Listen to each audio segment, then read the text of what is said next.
C'est pour ça que les likes, c'est pas significatif du cash que tu vas générer. Tu sais, demain, je peux faire le guignolo sur LinkedIn et faire des centaines de milliers de vues aussi. Combien d'argent je vais en tirer? Zéro.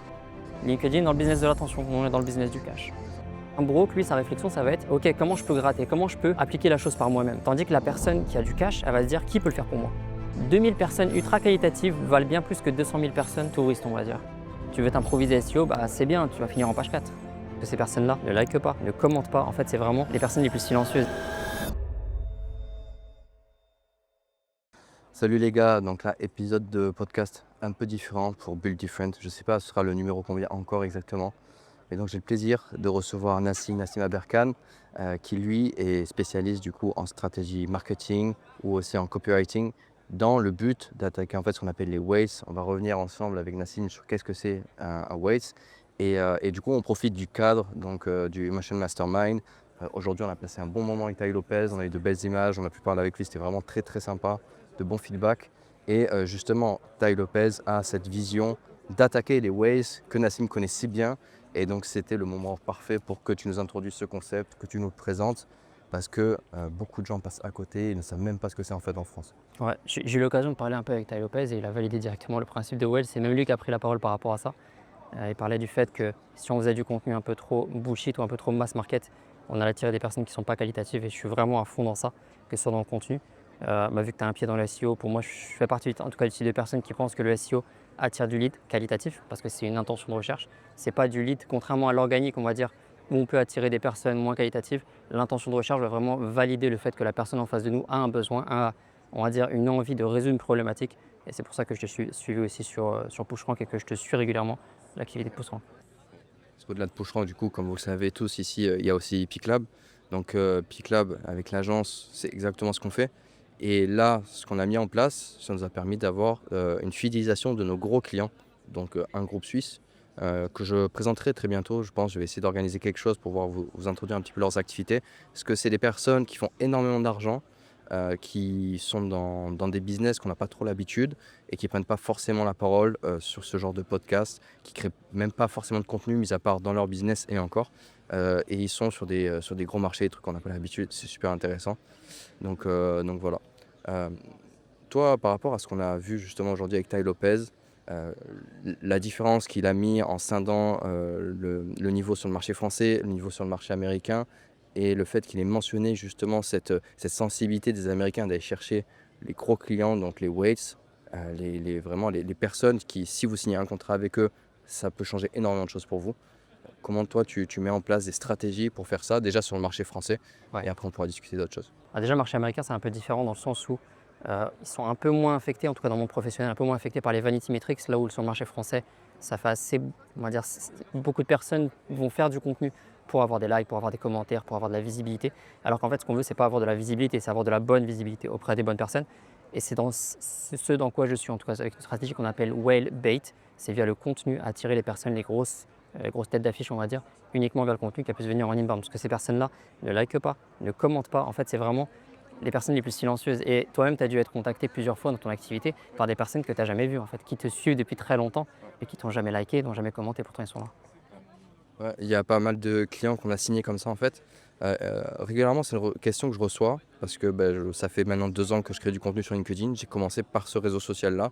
Après, j'ai fait YouTube, récemment X, et là, depuis ces derniers jours, Instagram où j'ai vraiment réactivé. Et donc, on me demande souvent, ouais, quel réseau social te ramène le plus de clients? Et j'ai pas de réponse à ça parce que sur PicLab, sur l'agence en tout cas, sur PushRank, c'est totalement différent. Sur PushRank, je peux vous dire direct, c'est X. Parce que ce soit Souleymane ou moi, on a une bonne commu dessus maintenant et ça s'est très très bien activé. Sans parler de la waitlist, c'est carton plein. Mais par contre, vraiment sur PicLab, sur l'agence, où justement on cherche des ways, on cherche des gros clients, des tickets à 20 000, 30 000 ou plus, en fait, ces gens-là, ils voient votre profil, LinkedIn, ils lisent vos posts, ils les likent pas du tout, comme tu as dit, ils commentent même pas. Ils vont voir la chaîne YouTube, parce qu'ils disent ah ouais, tu partages une vidéo YouTube, ils cliquent dessus, parce qu'ils sont curieux en fait, ils veulent en apprendre plus avant de savoir si ça vaut la peine de te contacter ou pas. Donc en fait, avant, ils font une enquête. S'ils estiment que tu rentres dans leur code et dans leur standard de ce qui peut répondre à leurs besoins, là ils te contactent et te disent j'ai vu tes posts sur LinkedIn, j'ai vu ton profil, il est plutôt pas mal, j'ai vu ton site internet. D'ailleurs, j'ai vu ce que tu as fait avec tel et tel client, parce qu'en général, c'est ce qu'ils font, parce qu'ils regardent les avis clients, enfin les cas clients surtout. Et j'ai vu une vidéo En général, c'est une ou deux, pas plus, hein. Ils ne regardent pas tout le catalogue, mais une ou deux vidéos qui leur parlent et ils disent franchement, j'aime bien ce que tu fais, j'aime bien ton approche et du coup, j'ai envie qu'on voit comment on peut bosser ensemble. Et c'est exactement ce qui se passe à chaque fois. Donc, c'est pas un réseau social qui me permet de signer un client, mais c'est un effet cumulé qui permet de faire du nurturing, ce qu'on appelle le nurturing justement. Ouais. Parce que là, c'est en automatique, donc j'ai pas besoin de moi leur envoyer via du setting. Ouais, c'est un tout. Ces personnes-là, tu les as attirées parce que tu as partagé du contenu qui attire ces personnes-là. Il y a beaucoup de personnes qui vont dire, euh, il y a beaucoup de personnes qui vont dire, ouais, j'attire que des touristes, j'attire que des personnes qui veulent gratter. Ou alors, quand j'ai des personnes en appel, ils veulent pas, et tout, c'est trop cher, etc. En fait, ça vient pas, on va dire, de ton offre. La majorité du temps, ça vient pas de ton offre. Ça vient du fait que tu partages du contenu qui va attirer les brocs. Quand tu attires des brocs, concrètement, tu as beau avoir la meilleure offre du monde, ils l'achèteront jamais. Parce que tout ce qu'ils veulent, c'est essayer tes méthodes. Et c'est pour ça, c'est gratuitement. Et c'est pour ça que moi je ne rejoins pas, on va dire, les gros du marché quand ils vont dire qu'il faut partager de la valeur, donner des tutos, partager des hacks, partager des astuces, partager. Ça, c'est un truc dans lequel moi je ne rejoins pas parce que c'est justement qui va attirer la typologie des personnes broke. Les gens broke ont beaucoup de temps. Okay, elles ont du temps, elles n'ont pas d'argent. Là où les personnes qualitatives, elles ont de l'argent, mais elles n'ont pas de temps. Ce qui veut dire qu'un broke, lui, sa réflexion, ça va être ok, comment je peux gratter, comment je peux appliquer la chose par moi-même. Tandis que la personne qui a du cash, elle va se dire qui peut le faire pour moi. La différence, elle est fondamentale. Et ce qui veut dire que si toi, tu vas partager du contenu, exemple, voici comment faire telle chose, copie-moi, etc., tu vas attirer des personnes qui ont le temps d'appliquer ces choses-là. Alors que la whale, elle va plus être attirée par du contenu qui va dire pourquoi tu dois faire telle chose, pourquoi cette chose est importante. By the way, je peux t'aider à le faire. Ou ça va être de présenter, il y a l'aspect aussi cas client, de dire ouais, on a eu ce cas-là avec telle personne dans Oui. tel contexte et la personne s'identifie à la fois à la personne et à son contexte. 100%. Et donc elle se dit, s'il a réussi à faire ça avec lui, je vais le contacter parce qu'il va faire la même chose avec moi. Ouais. Donc nous on commence à avoir des cas clients intéressants, comme notre tout premier client, donc Victor, sur ODD Pharma. On a fait son projet, on a fait un MVP en 3 semaines la première fois, on a testé sur ces pharmacies. Et là aujourd'hui on est à 150. Objectif à la rentrée, c'est d'en ajouter 350. Et là on est sur une dimension de business totalement hors sol pour beaucoup parce qu'on est sur un business où en fait les clients ne churnent pas. Ça va faire 10 mois, tous les premiers qui sont là ils n'ont jamais churn et c'est même pas quelque chose qui est remis en question. C'est significatif. Voilà, donc, et c'est du SaaS qui plus est sur un budget qui est assez cher parce qu'on vend à des pharmacies. Et là franchement c'est open bar parce que la concurrence, même si vous êtes bon en tech ou en commercial, pour aller chercher ce genre de clients, bonne chance. Parce qu'il faut vraiment être un acteur de leur marché, c'est des milieux fermés. Tout ce qui est un peu réglementé, la santé, tout ce qui est lié au juridique, à la loi, à quoi d'autre. Il y a même les professions dans le bâtiment, c'est assez compliqué en France. Tout ce qui est corporate. Voilà, ouais, ou corporate, Bien sûr. c'est très compliqué. Et donc avec ce genre de clients, on se régale parce qu'on peut appliquer des techniques un peu de marketing underground à la Tougan, un peu agressif, et en fait avoir des résultats complètement fous parce qu'eux, ils ont la légitimité. Ouais. Ils ont du cash, ils sont sérieux, il y a un peu plus de friction, on va dire, pour aller les avoir, pour les attirer. Même si une fois qu'on a les bonnes méthodes, c'est pas bien compliqué. Mais toi d'ailleurs, il y a un truc que j'aime beaucoup chez toi, Lucien, et chez PicLab, c'est que vous faites des SaaS, mais vous faites des SaaS aussi pour vous-même. Ça veut dire que vous savez aussi comment marketer un SaaS. Et là, on sort de la partie technique, et c'est aussi ce que j'encourage, c'est que tous ceux qui ont un métier dans la tech et qui sont un peu dans ces mondes-là, il faut savoir maîtriser les compétences annexes, parce que la tech ne se suffit plus. La tech permet d'être exécutant. Et là où PicLab a son avantage, et tu me dis si je me trompe, c'est que quand vous faites un SaaS, vous êtes aussi, on va dire, impliqué dans le marketing, vous savez ce qui fonctionne, entre guillemets. Ouais, c'est une course plus-value. C'est pour ça aussi que vous allez attirer des whales. Surtout qu'il y a un truc assez simple en fait, quand je parle avec certains clients qui en général ont une très grande maîtrise dans leur métier depuis genre des fois 10 ans, 15 ans, et en fait ils n'ont jamais communiqué sur les réseaux sociaux, ils ne savent pas comment ça marche, ils ne savent même pas lequel utiliser par rapport à leur business. Aussi ils ne savent pas comment on fait une list email, qui est le meilleur asset qu'on peut avoir depuis toutes les époques en fait, depuis l'ère d'internet, avoir des emails de personnes qui sont intéressées par son produit ou son service, c'est un des meilleurs assets que vous pouvez avoir, que ce soit pour faire des clients en continu sans être dépendant des plateformes, ou même pour la revente après de votre produit, c'est vraiment essentiel.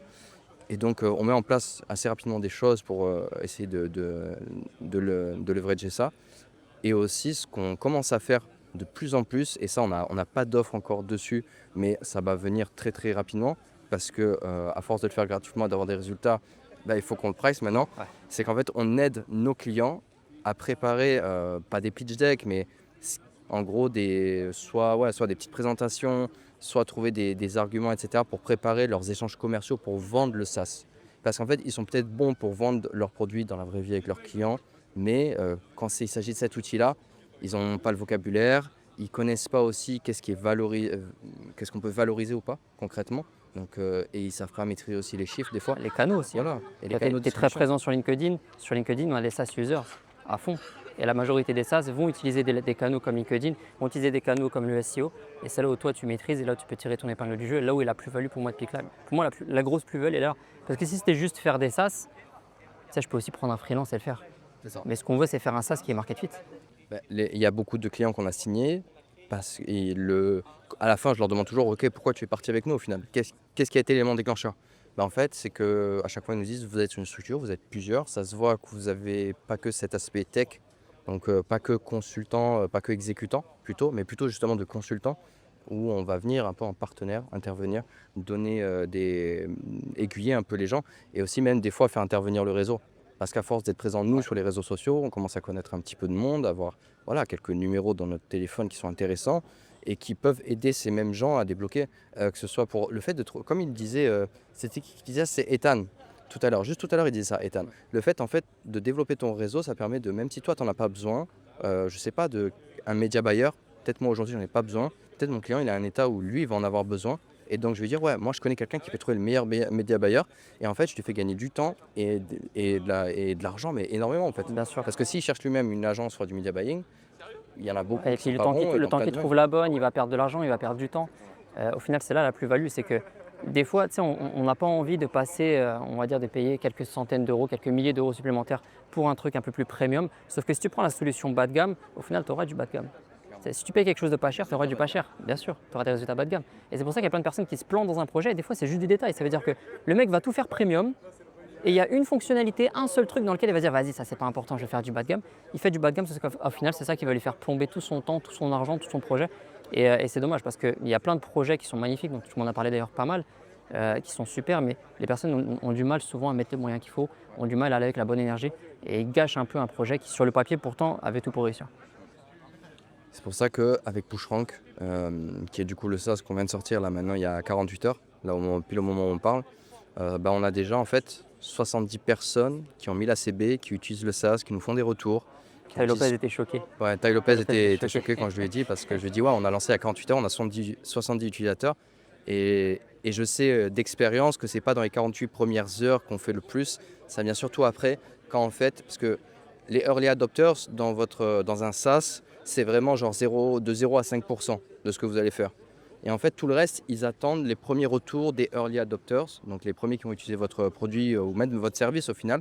Et en fait, quand ils voient la preuve chez les gens, ils se disent ok, ça peut marcher pour moi du coup. Et en fait, ils sont rassurés parce que c'est dans leur nature, ces personnes-là, c'est un profil d'acheteur différent. Très important d'apprendre les profils d'acheteurs d'ailleurs. Depuis que j'ai appris ça, ça a changé ma vie. Donc ces profils d'acheteurs-là, ils ont besoin d'être rassurés beaucoup plus que ces early adopters qui aiment tester des choses, etc., qui sont beaucoup plus aventuriers. Et une fois qu'ils ont vu ça, en fait, d'un coup, on va passer peut-être de 70 à 500 personnes très rapidement. Et en fait, j'en serais pas étonné parce que ces autres 430 personnes qui attendent, en fait, ils attendent de voir qu'est-ce que les 70 qui ont sign up vont avoir comme résultat et surtout qu'est-ce qu'ils vont en dire de l'outil. Ouais, et puis on résout vraiment une douleur de marché, une vraie douleur de marché. Ça veut dire que c'est pas encore un wrapper ou je ne sais quoi, c'est qu'il y a une vraie douleur de marché. Tout le monde sait que le SEO, ça ramène du cash, tout le monde sait que le SEO, c'est une opportunité, mais tout le monde a la flemme de faire parce que c'est chiant, parce qu'il faut comprendre, parce qu'il faut utiliser 1000 outils. C'est un métier, en fait. Tu peux pas t'improviser consultant SEO, c'est impossible. C'est comme si demain tu t'improvisais copywriter, bah oui, tu vas utiliser ChatGPT, ton texte sera mauvais. Tu veux t'improviser SEO, bah c'est bien, tu vas finir en page 4. C'est ce que dit Souleymane à chaque fois. Souleymane, du coup, Souleymane Koné, qui est notre associé sur PushRank, qui est le consultant SEO dont on a pris en fait la méthodologie parce que lui il a des résultats exceptionnels avec ses clients. Aujourd'hui, il bosse avec Payfit, une grosse start-up française de paiement en ligne. Les gars, ils sont complètement à balle sur ce que leur a fait Souleymane parce que ils ont des résultats complètement insane depuis je crois que ça fait peut-être 6 mois ou peut-être un an, entre 6 mois et un an qu'ils bossent avec eux. Et ils ont des gros résultats en fait via le SEO, via l'organique. Donc en fait, le calcul est simple dans le SEO. La personne, si je la paye par exemple un an, admettons qu'il est à 2000 euros, ça fait 24 000 euros. Et pour des bots comme ça, c'est peut-être du x5, x6, x8 avec ce que ça va garder. Et si même le mec demain il arrête, Souleymane demain il arrête au bout d'un an, au bout de 12 mois, en fait l'année suivante ça va continuer à grossir en fait. Parce que ce qu'il a mis en place dans le SEO, ça va compound au fil du temps. C'est comme en fait de l'immobilier un petit peu. C'est le immobilier du web. Et il a bossé, et là il bosse actuellement aussi avec TrendTrack. Enfin voilà, il a une notoriété, il a touché surtout à plusieurs industries et c'est ça qui est fort et qu'on a mis dans le SaaS, c'est qu'en fonction de ce que vous faites, de votre business, si vous êtes une agence, un e-commerce, donc vous avez même un business local ou même juste un site vitrine, vous faites, je sais pas, aussi du blogging, de l'affiliation, de ce genre de choses. Nous, en fait, on le prend en compte et l'IA, enfin nos IA, nos agents, plutôt nos agents IA pour être précis, vont adapter les recommandations parce que et c'est en fait le défaut qu'on a vu dans la plupart des outils SEO, c'est qu'ils ont un énorme taux de churn parce qu'en fait les résultats sont pas là et en fait ils peuvent pas donner de résultats. Pourquoi? Selon nous, parce qu'en fait ils traitent un e-commerce comme vont traiter un blog d'affiliation.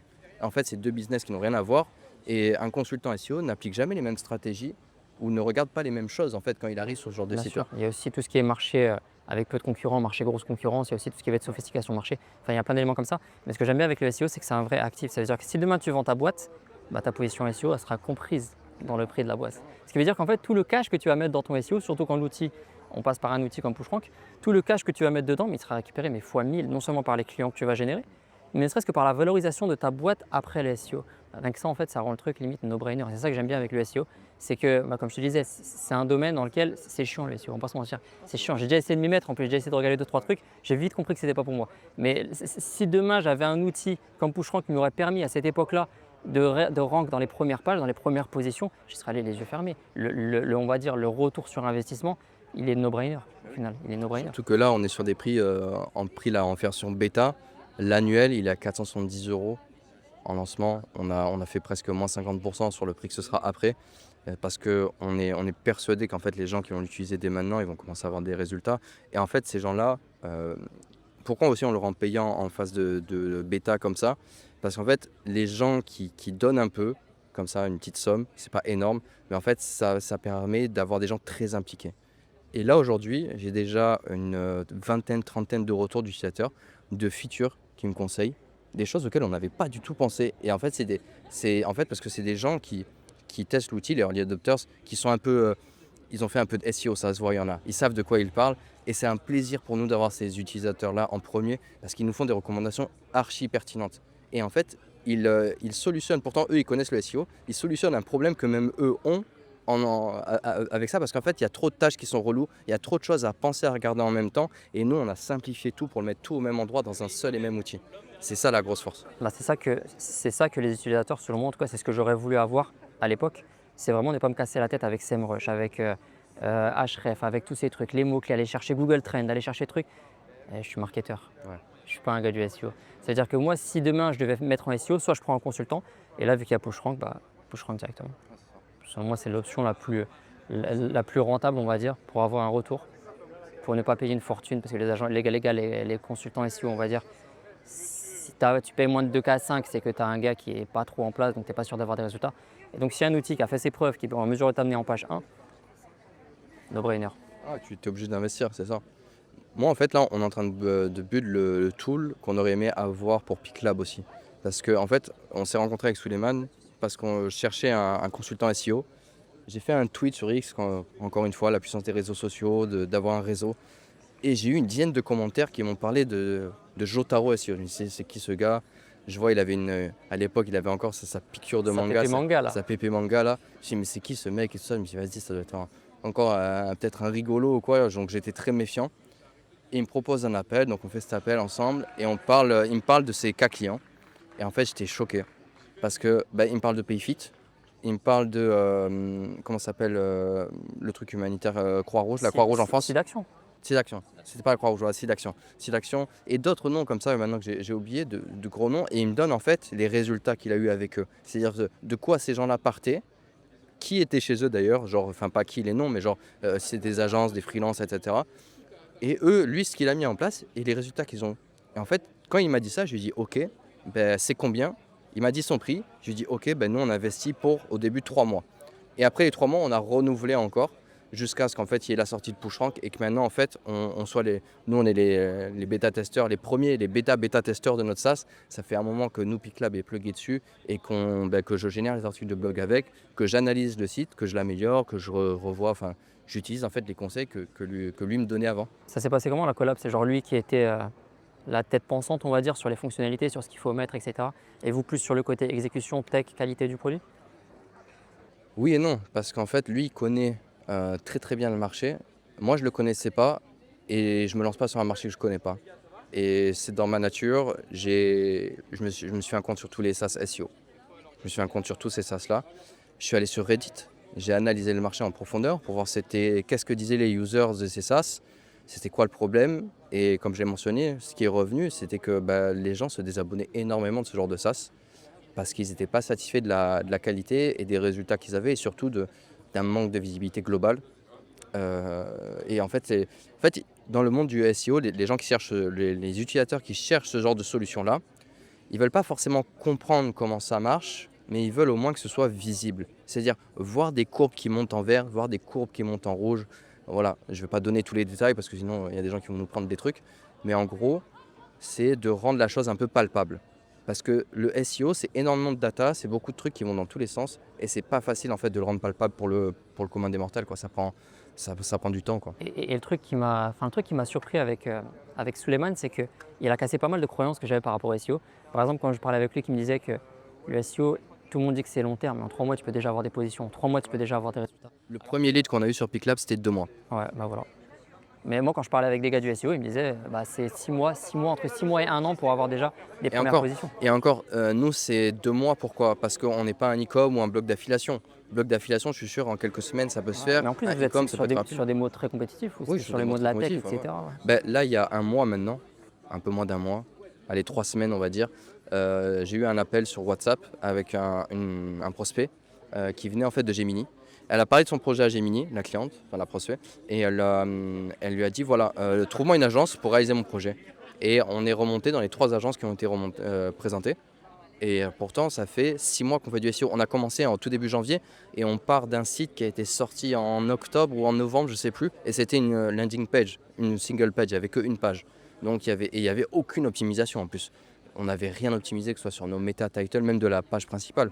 Donc vraiment, on part de rien depuis janvier. Et en 6 mois, on en est à ce résultat-là, avec en moyenne, je dirais, 80 clics par jour, en moyenne, avec des pics des fois à 120, des fois ça retombe à 50. Mais on oscille entre 50 et 120 clics. Et c'est gratuit maintenant. Ah ouais. C'est un truc que je vérifie souvent quand je choisis des outils. C'est la question de savoir est-ce que l'outil a été fait par les mecs de la tech qui sont improvisés la thématique abordée ou est-ce que c'est un gars de la thématique abordée qui s'associe avec des gars de la tech.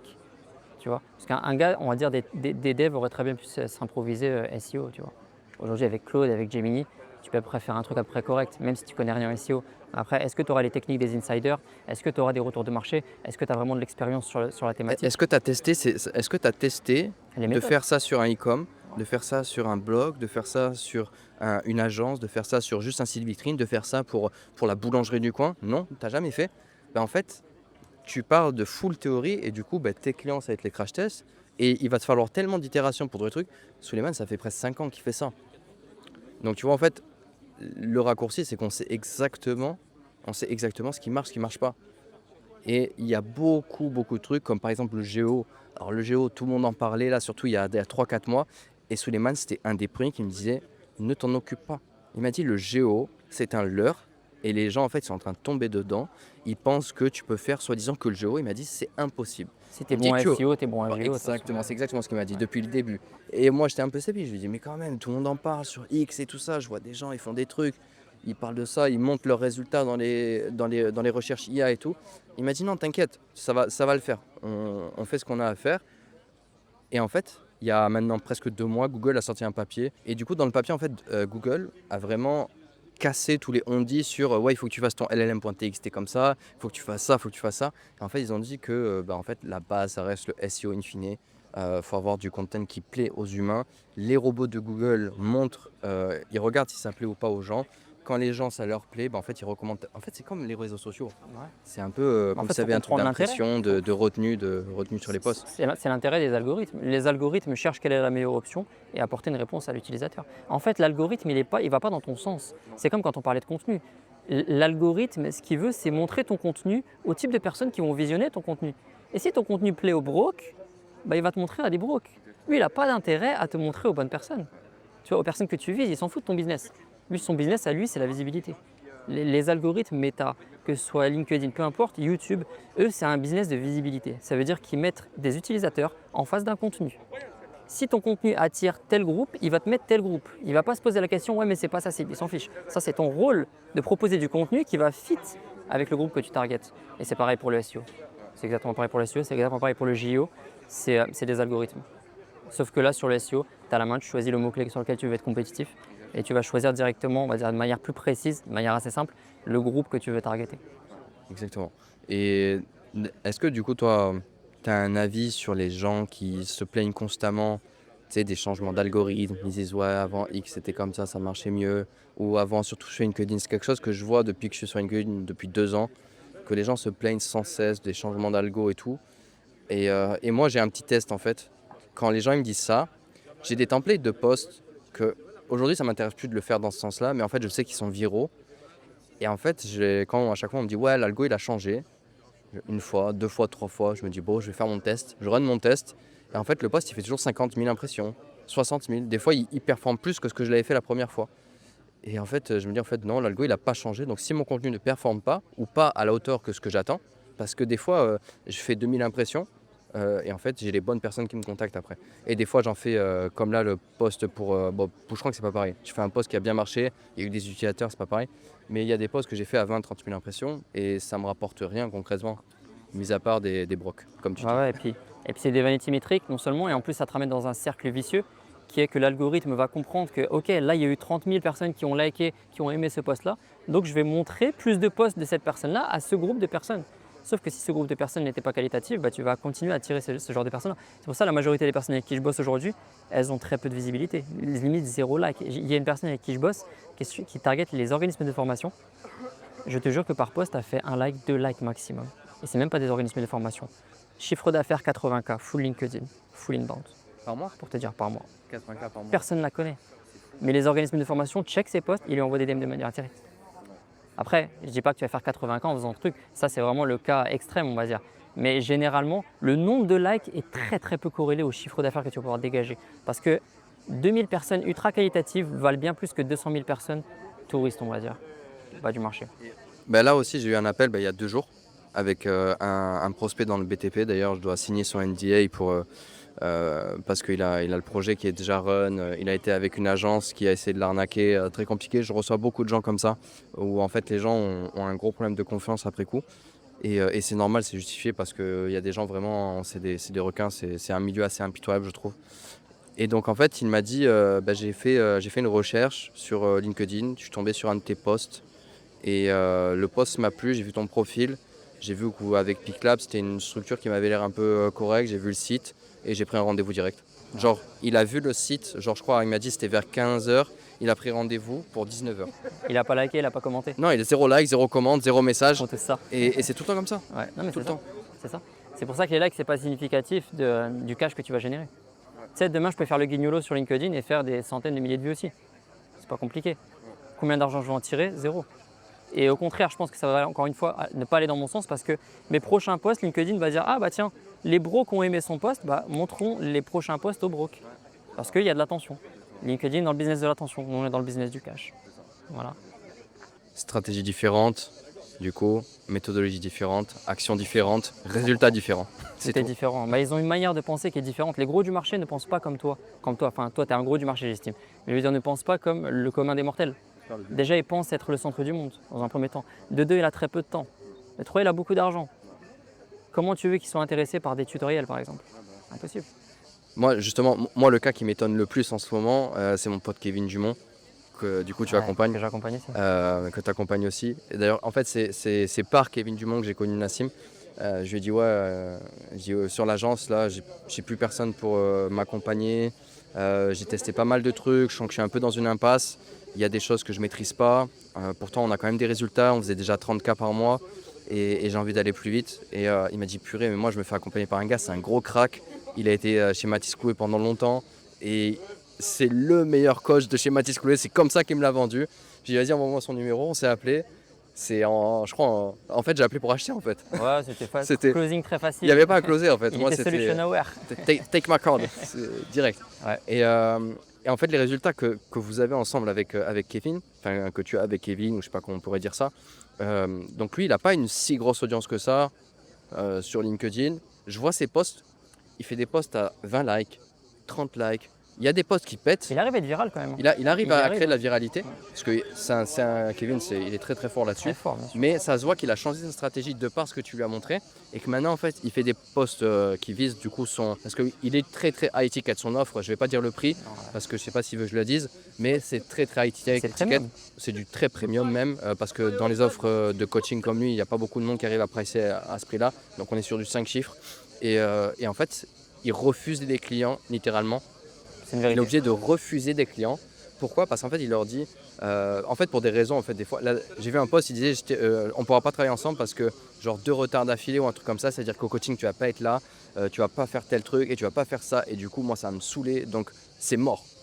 Et Ouais. le gars, après, il sait plus quoi faire. Et en fait, il est en train de le supplier presque pour le reprendre, alors qu'on passe d'une dépense, on parle d'une dépense à 5 chiffres, quoi. Ouais. C'est pas rien.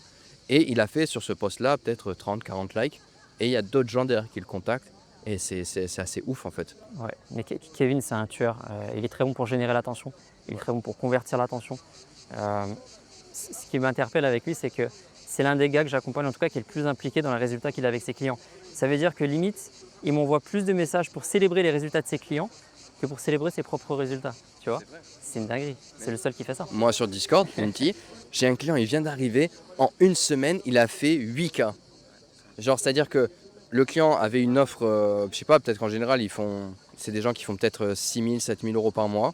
Ils ont eu une offre déjà, mais l'offre, elle est bancale et tout. Et lui, il vient avec le bulldozer, il rase tout, il reconstruit tout derrière en quelques jours. C'est pour ça qu'il a besoin de cette intensité-là.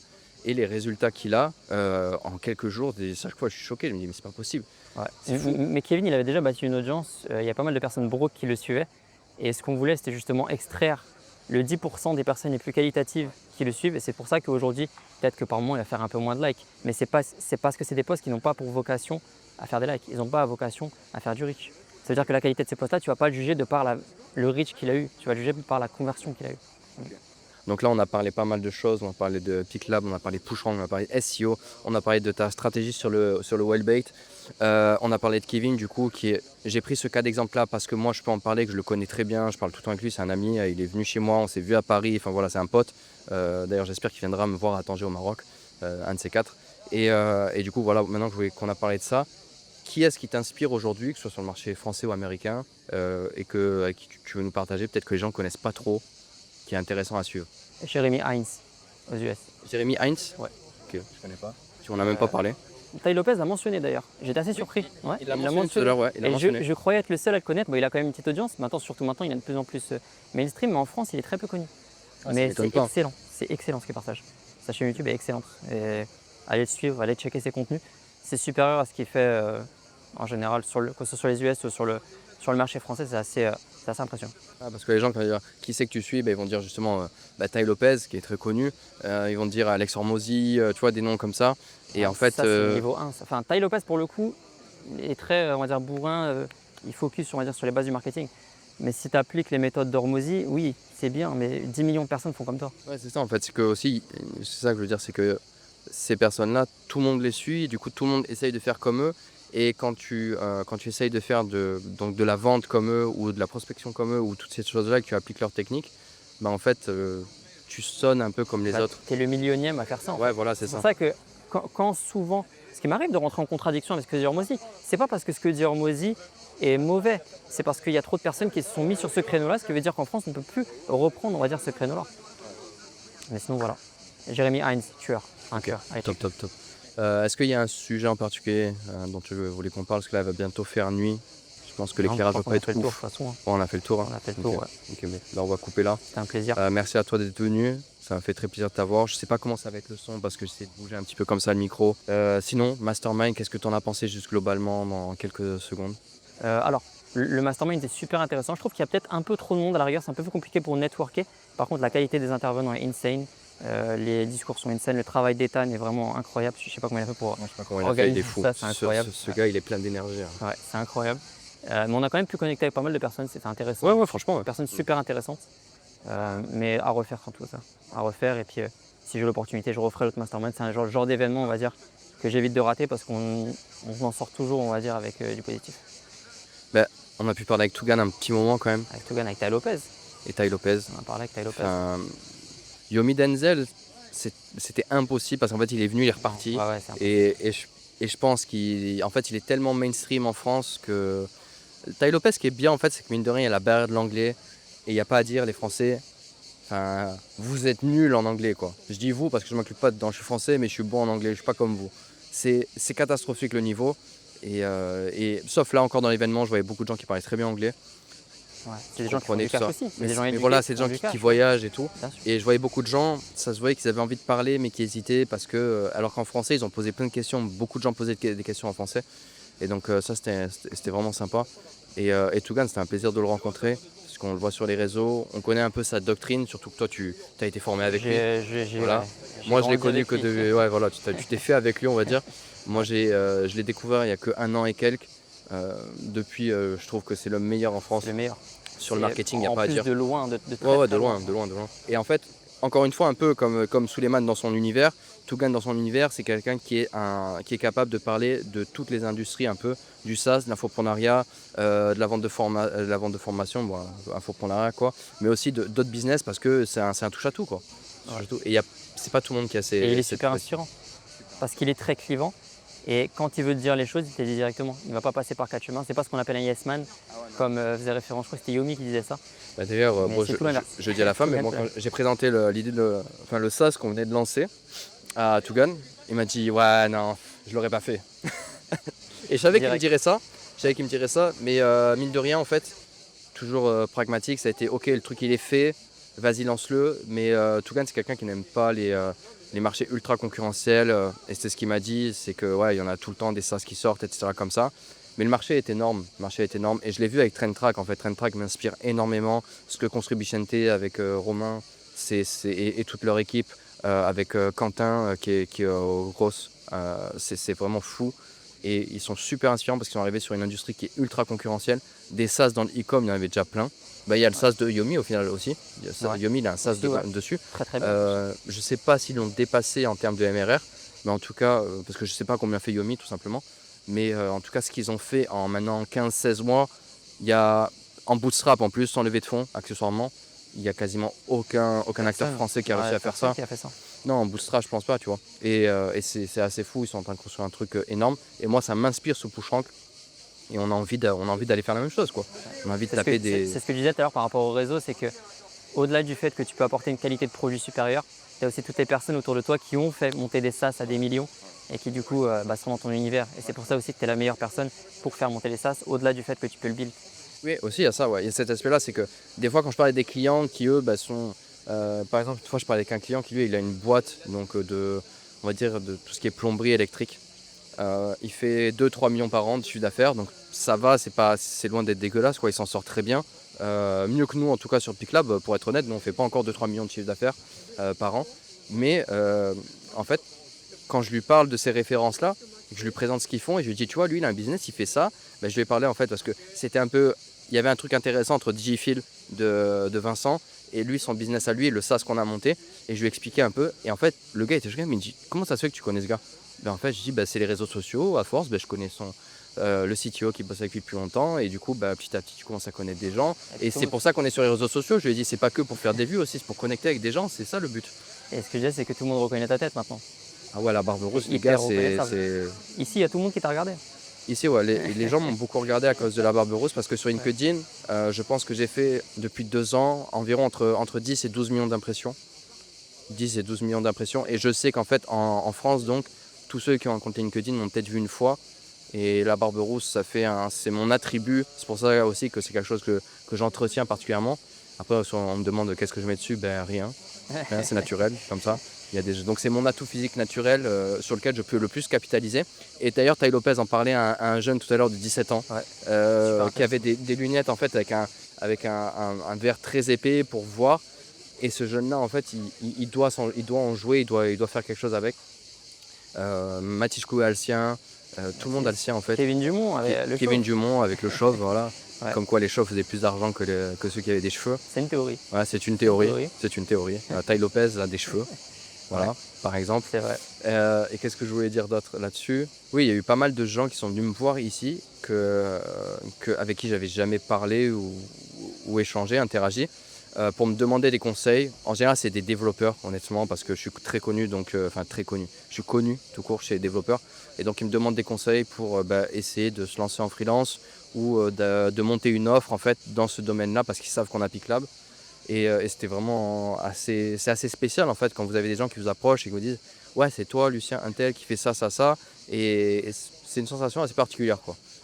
Ouais. Le truc, c'est que tu as souvent été suivi par des devs et tu sais, je dis souvent que tu es ton propre marketing. Ce qui veut dire que tu représentes l'idéal que le dev veut devenir. Tu vois. Si demain tu veux attirer, on va dire, des SaaS builders qui veulent avoir du succès comme sur PushRank, bah, tu veux leur montrer à quel point PushRank a du succès. Parce que tu es ton propre marketing, des personnes veulent devenir comme toi. Et ce que tu es en train de faire. Et c'est que le début. Ah non, c'est que le début. Là, on a lancé il y a 48 heures. 49 pardon. 49 heures pour être très exact. J'ai pas checké Stripe, mais je pense qu'on est dans les, comme j'ai la taille, je pense qu'on est dans les 70 clients, donc 70 personnes qui ont mis la carte. Tu te rappelles de mon pronostic? Je t'avais dit qu'on ferait 10K, enfin que tu feras 10K la semaine du lancement. Ouais, la semaine du lancement, tu m'as dit ouais. Moi, je suis un peu plus pessimiste sur ça, sur le fait de le faire une semaine, mais on verra. On verra. Mais en tout cas, je suis optimiste qu'on les fera avant la sortie de la version bêta. C'est-à-dire qu'après, on passera là, on a 49 € par mois. Après, ça passera à 89. Et l'offre annuelle, elle est encore à moins 20%. Donc ça fait 470 € l'année. Et après, elle sera du coup à, je sais pas, 890 l'année, quoi. Ça va doubler. Et je sais qu'on aura de la demande pour ça, ce ne sera pas un problème. Parce que un mois d'un consultant, d'un bon consultant, comme on l'a dit, c'est minimum 2000 et quelques. Donc là, un peu moins de 1000 €, c'est moitié prix. Et voilà, donc je sais que ça va fonctionner, quoi. Il n'y a pas de souci là-dessus.